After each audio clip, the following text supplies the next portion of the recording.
Good afternoon, everyone, and welcome to a very special Tech Talk. I hope you've all had a cracker week. This afternoon, we've got some unfamiliar faces on the screen, and I'm going to throw this straight over to Victoria from ENO Supply in the USA. Victoria, what is happening today on Tech Talk? Hello, welcome to a USA edition of Tech Talk. We are joined today by Massachusetts' finest, Henry and Joe Hunt with Top Coat Services. We've been working with Top Coat for a few years now, and they are just impressive across the board in the work that they do, in the business that they run, in the people that they are. We've always had a great time with them. So really excited that you guys are here today. Thanks for having us. Yeah, thanks for having us. And thanks for the kind words. Guys, tell us a little bit about Top Coat. You had a nice introduction from Victoria. Were you guys born into the industry? Yeah, you could say that. Our dad started in industrial painting, sandblasting and painting, and he needed a way to feed his family throughout the winter when you couldn't do that outside. So we got into residence flooring. Joe and I both said that we would never do what we do now. Here we are today. Yeah. So how did that happen?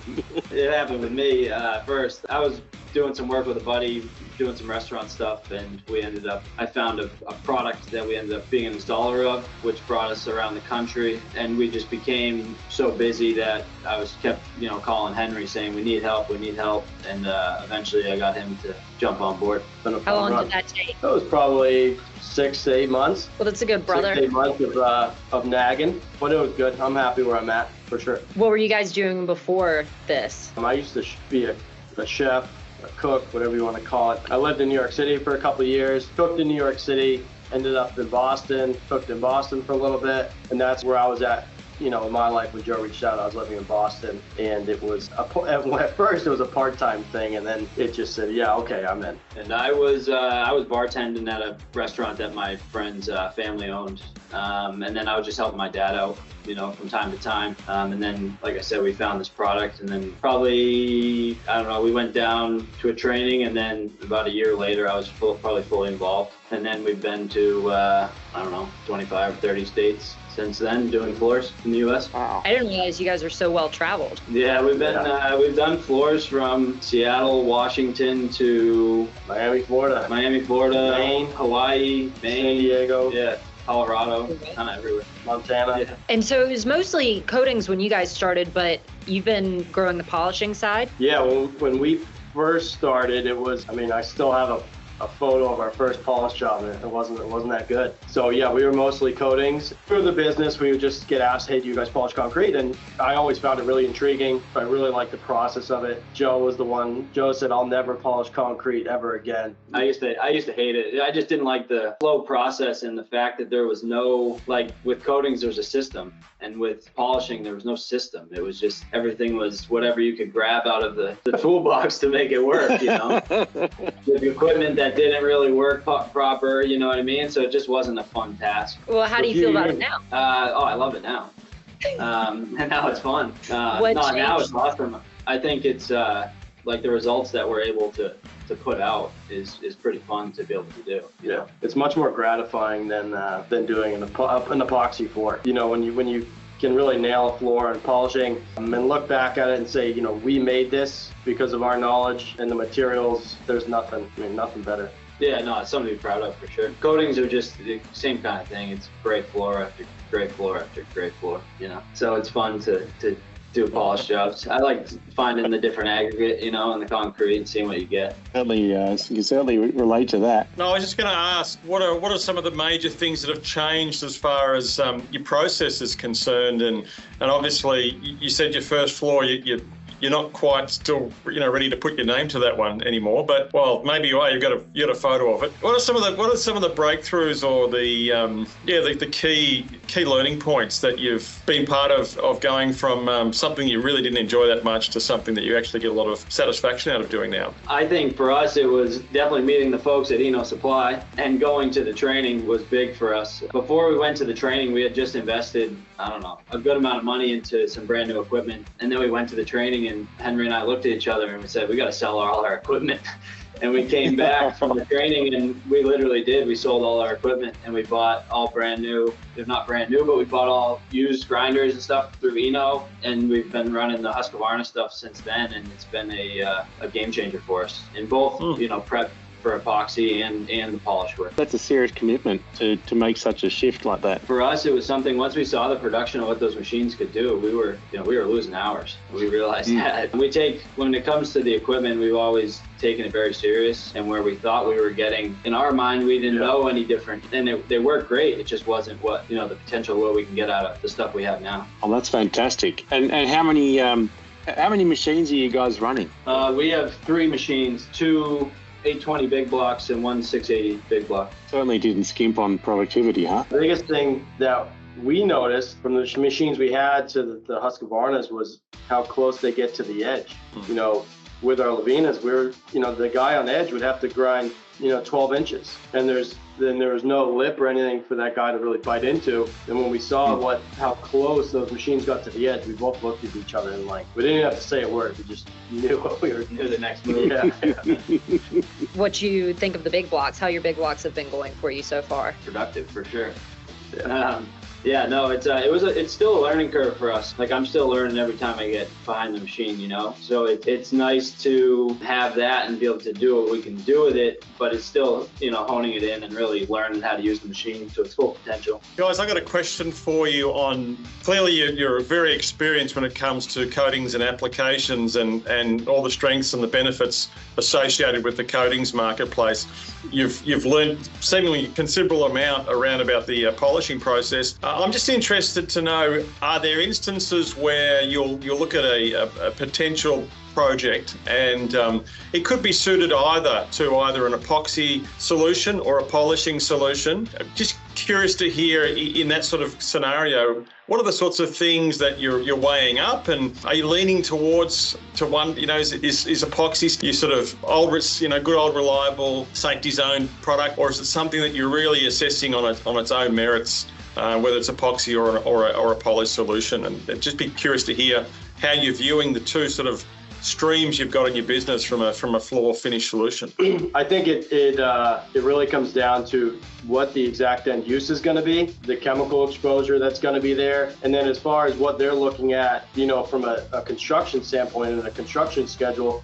If it's a wide open space and we can, get in and out in a couple of days and polish it, that might be more cost effective than doing a coating system. On the other hand, if it's 10 by 10 rooms and they need it done in 5 days, well, polishing might not be the way to go. Mm-hmm. But the nice thing for us is it gives us the value of being able to do both in the same project.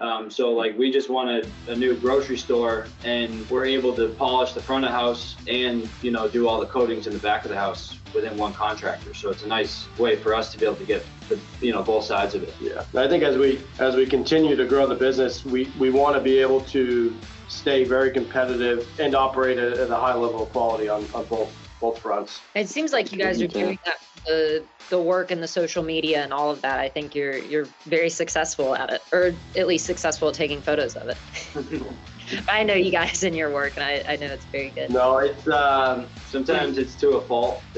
Sometimes there's things that only we see, but we see it. So sometimes it's a fault of ours. Our dad always told us, you're only as good as your last job. And I think now Joe and I do take that, almost over the edge, where he's like, guys, it's okay. And we're like, no, this isn't okay.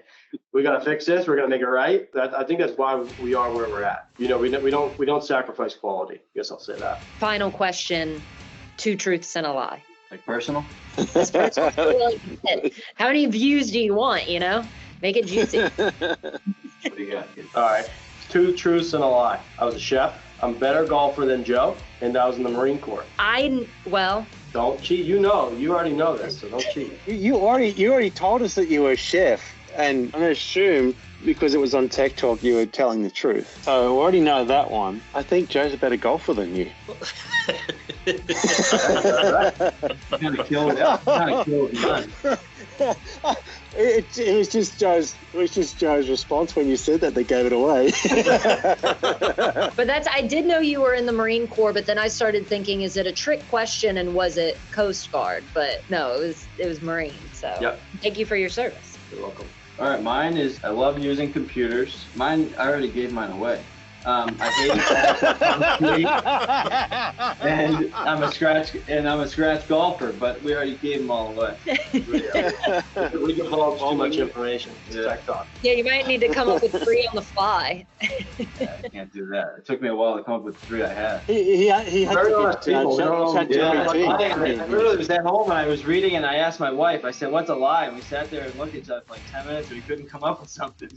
My final question, guys, is do you have a favorite Works Plus product? Cut Sick, I would say it's a good one. Grout is definitely, I mean, they're all good. It's changed the game for us. Yeah. You know, totally. No, I think the biggest thing for us was when we started playing around with the different bonds. Like what we were using, everything was like a medium or everything was like a hard. There's no bond. There's no variation. Like once we started using the diamonds, we were using them on Levinas at first, and like how much, like we were doing comparisons, and we were like our productivity was like 200% from one side to the other using another manufacturer, and that's when we were like, this is no joke. Yeah. But the problem was with our Levinas is that they were only spinning one way, so the diamonds would glaze over. So it's something that we were always fighting with. No matter what tool you put underneath it, no matter what you put in front of it, it was always an issue. You know. So for us to have the dual direction on the grinders, it's a game changer. Take that 12 inches from the wall and multiply it out for the edges. Yeah. That's when it's running in the direction you can access the wall. On the side that you want to. When it's not, it's nearly a machine width. Every run you're getting it's perspective of the same impact. Yep. Yeah, exactly. Yeah, we have one guy who does a lot of the edge work, and like when he saw the change of the 2 grinders from the edge, his eyes just lit up. You know, he didn't know what to do. It was half the battle. You know. So yeah, it's been fun. I think we're really into it. I mean, we want to be known as, for what we do, especially in the polishing. We want to kind of, in our area, be the pioneer. And so we're trying to do it. It's fantastic. That's the goal. Yep. I like all the new media that's coming out too, guys. It's looking really, really polished. Thank you. Trying. Yeah. It was new at first, getting the camera in front of your face, but it was, I said to Henry, it was, I don't know, it was our goal for the year. We had to turn the camera around. Well, guys, this has definitely been a good one, and it's always great to speak to people around the world, and particularly guys that like yourselves that have had quite an interesting experience and journey getting into the industry. It's great to see the quality of work that is being done around the world, and obviously to meet the people behind it. So, just really want to thank you for your time today, and just for what you've shared with us in this. I feel like we could go on for a long, long time with this conversation, because that's one of the beauties of this industry.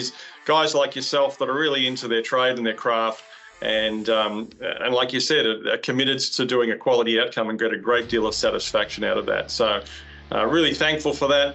It's great to hear the support you're getting from ENO over there, and it is a community out there. These guys in the flooring industry, we like to get into what we're doing and share that together and support each other in that. So just want to thank you for your time and for your insights today. And we'll just keep watching your socials and keeping in touch and look forward to seeing more quality outcomes from Top Coat over in the US. Thanks, guys. Thanks for having us. Thanks for having us. A great weekend. The meeting winning. That's the why. That's all the credit. We have left. Let's do it. Let's go. Let's put more money into this.